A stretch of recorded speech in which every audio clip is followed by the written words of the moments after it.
Perkenalkan, nama saya Satria Pinambita. Saya dosen Universitas Semarang, jurusan Teknik Elektro. Di sini saya sebagai dosen pengampu mata kuliah Sistem Energi Baru Terbarukan dengan kode mata kuliah TES 28125P. Mata kuliah ini berisi tentang energi baru terbarukan, pengenalan energi baru terbarukan, kebijakan energi terbarukan, dan jenis-jenis karakteristik energi terbarukan, sampai dengan bagaimana menghitung kapasitas dari energi baru terbarukan. Di samping itu, teknologi kebutuhan penyimpanan energi juga dipelajari, dan bagaimana dengan perhitungan dan analisa skala ekonomisnya seperti apa. Pada bagian akhir perkuliahan dipelajari sistem pengamanan pada kontrol pada energi terbarukan juga dipelajari. Capaian pembelajaran mata kuliah untuk mata kuliah energi terbarukan, yang pertama CPNK 1, mahasiswa mampu menjelaskan jenis-jenis sumber energi terbarukan dan diversifikasi energinya. CPNK 2, mahasiswa mampu memahami prinsip kerja dan karakteristik dari berbagai macam pembangkit energi terbarukan. Dan CPNK 3, mahasiswa mampu menghitung kapasitas kebutuhan pembangkit listrik energi terbarukan. Dan CPNK 4, mahasiswa mampu menghitung kapasitas kebutuhan penyimpanan energi. Dan CPNK 5, mahasiswa mampu menjelaskan sistem pengaman dan kontrol pada pembangkit listrik energi terbarukan. Berikut video pembelajaran untuk mata kuliah energi terbarukan. Assalamualaikum warahmatullahi wabarakatuh. Hari ini kita akan perkuliahan masuk di semester pertemuan keempat terkait tentang pembangkit listrik energi terbarukan. Nah, pertama-tama kita sebelum masuk ke perkuliahan, kita berdoa untuk percayaan masing-masing. Kita berdoa, silakan dimulai.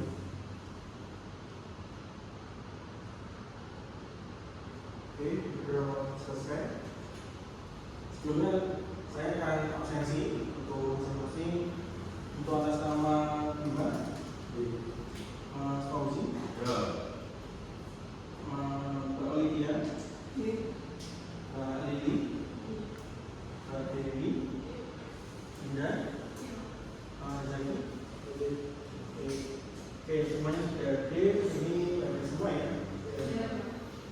Oke, untuk pertemuan hari ini kita akan membahas sebelumnya itu terkait pembangkit listrik tenaga mikro hidro, kami air dan genset.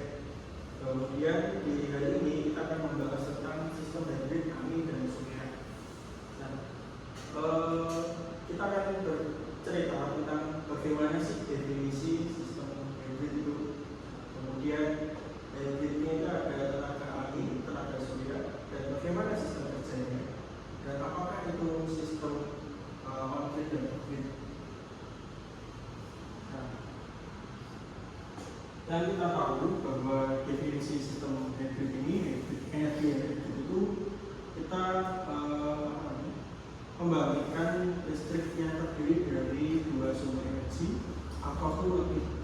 Jadi misalkan contohnya ada mesin listrik tenaga surya dipadu dengan genset, itu dua sumber energi yang berbeda, genset dan panel surya. Kemudian panel surya dengan mikrohidro, itu juga sumber energi terbarukan. Kemudian hybrid panel surya dengan bayu atau angin, itu juga energi terbarukan, sistem hybrid. Kemudian ada hybrid panel surya, angin dan genset, itu juga termasuk hybrid.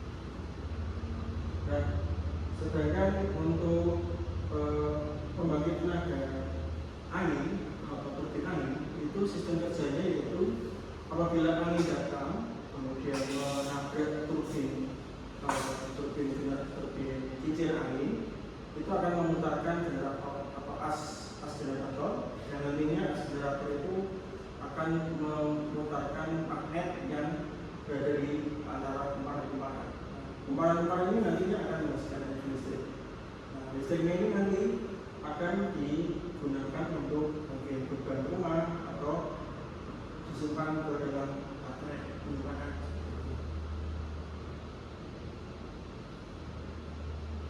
Kemudian ada pembangkit tenaga surya yang kita tahu mungkin di rumah atau di kantor-kantor ada seperti papan kaca yang ada di atap itu adalah panel surya yang bisa mengkonversi tenaga cahaya matahari untuk dijadikan energi listrik seperti itu.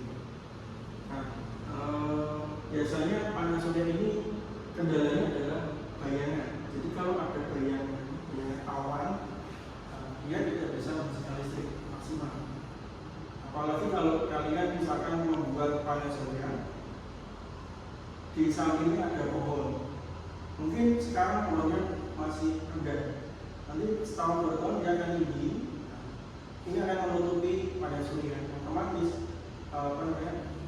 untuk tahun ini oke, masih bisa menghasilkan listrik. Tapi tahun depan pasti akan ini tidak optimal untuk energi. Terkadang kalau kita lihat di jalan-jalan ada panel surya, ada lampu, tapi ketutupan turun, otomatis dia tidak bakal efisiensi lampunya yang optimal. Kemudian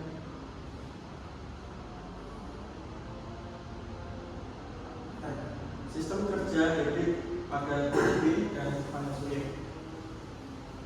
Nah, jadi energi yang dihasilkan pada panel surya dan kincir angin itu disambungkan pada namanya solar wind control. Ini untuk mengatur kapan dia bisa disimpan ke dalam baterai. Jadi misalkan kalau panel surya itu kan dari pagi sampai siang masih ada matahari. Tapi kalau angin itu karena angin itu tidak berKTP ya. Katanya Pak itu ya, itu tidak berKTP. Jadi dia bisa lewat sini, lewat sana, lewat sana, lewat sana. Gitu. Jadi tidak menentu, tapi selalu ada kalau angin itu. Dari pagi, siang, sore, malam itu angin itu karena dia tidak berKTP, dia bisa berpindah-pindah. Nah, sistem ini pasti 24 jam pasti selalu muter, selalu menghasilkan energi listrik. Dan sistem ini biasanya untuk angin itu harganya lebih mahal daripada panel surya. Seperti ada generator, ada kincir, dan ada penyangganya. Kalau penyangganya ini nggak kokoh, dan jatuhnya rumah.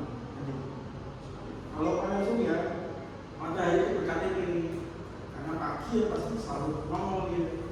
Dia nongolnya di situ aja kan, dia berKTP selalu menyinari si panel surya tadi. Dan listrik dari panel surya dan kincir angin ini, karena panel surya itu hasilnya adalah DC dan kincir angin itu hasilnya AC. Untuk AC itu sendiri perlu dijadikan untuk menjadi DC terlebih dahulu dengan cara beda rectifier. Jadi jalur 3 pas, listriknya itu hasilnya 3 pas untuk dikonversi menjadi 1 pas biar dia bisa mengisi baterai. Kemudian baterai digunakan untuk menyalakan inverter digunakan untuk beban rumah seperti itu. Biasanya sistem ini digunakan untuk rumah-rumah yang di daerah dataran gunung karena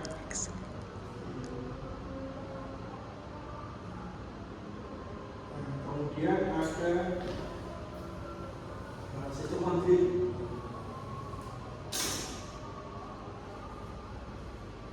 Sistem on-grid ini bedanya apa? Sistem on-grid ini adalah dari panel surya kemudian ke inverter on-grid, kemudian ke electrical panel, kemudian ke beban. Dan ada net metering dengan PLN. Jadi dia hybrid dengan PLN dan PLTS tanpa ada baterai. Jadi misalkan panas matahari pada pagi siang, itu kita pakai listrik yang dihasilkan sama panel surya ini sesuai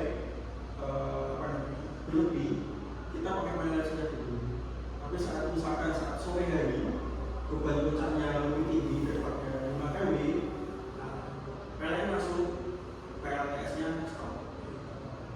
Jadi sistemnya seperti itu. Kemudian ada sistem satu lagi untuk smart grid.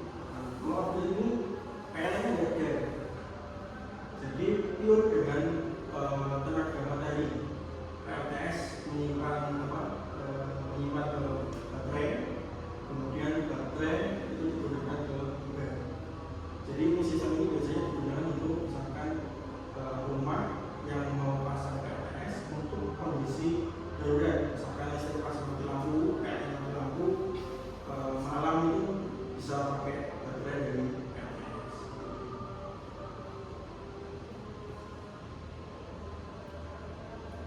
Oke, apakah ada pertanyaan? Apa perbedaan yang signifikan antara on-grid sama off-grid? Oke. Sama komponennya itu bedanya di mana? Oke. Kita kembali lagi. Nah, di sistem on-grid sendiri bedanya ada sistem metering, net metering itu. Di net metering itu selain kalau di zaman dulu PLN-nya kan masih pakai KW yang muter gitu. Nah, kalau ada PLTS masuk, misalkan kita si PLN-nya yang kita pakai, misalnya kita pakai si PLN muternya kan. Nah, kalau ada PLTS masuk, muternya kiri. Misalnya kita nabung ke PLTS berapa kali ya? Misalkan ini beban rumah cuma 1.200, padahal produksi listrik 5 kali, berarti kan sisa 4.000. Nah, 4.000 itu kita tabung juga PLN. Tabung. Nah, misalkan sore kita udah nyalain listrik, nyalain AC, nyalain apa, kok produksi PLTS-nya turun, kemudian beban di rumah 3 kali. Kan hasil tabungannya tadi bisa dipanen di net metering ini. Jadi meternya juga ada lagi kan?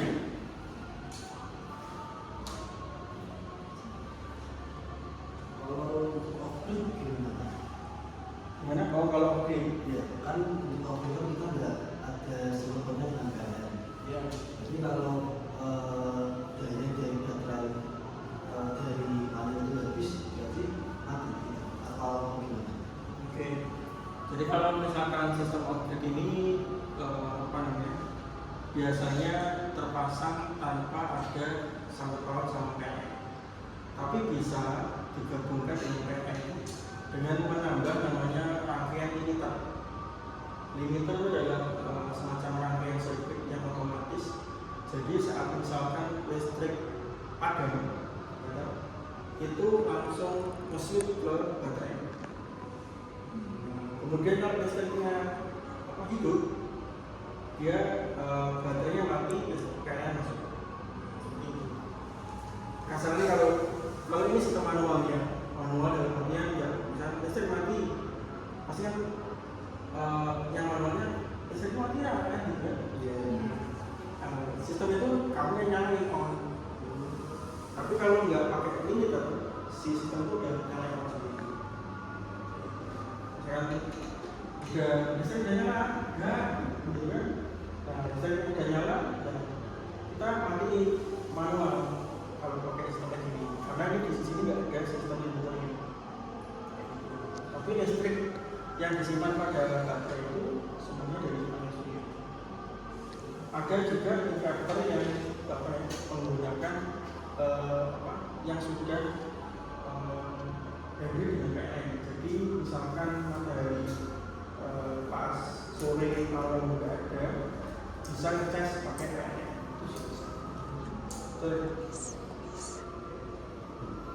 Oke, ada lagi. Kalau nggak ada,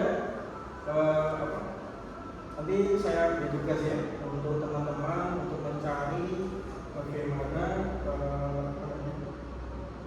sistem listrik hybrid dari PLTS dan angin ini apabila dikombinasikan. Kira-kira itu dimanfaatkan untuk apa? Bebannya itu kira-kira atau teman-teman bisa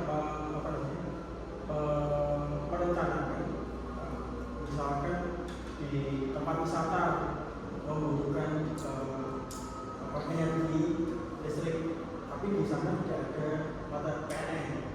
Bagaimana menggabungkan PLS dengan PLTB atau angin tadi? Kira-kira butuh PLS berapa kali, PLS berapa kali, dan outputnya berapa bulan, dan butuh listrik baterai yang berapa ampere. Oke, jelas ya?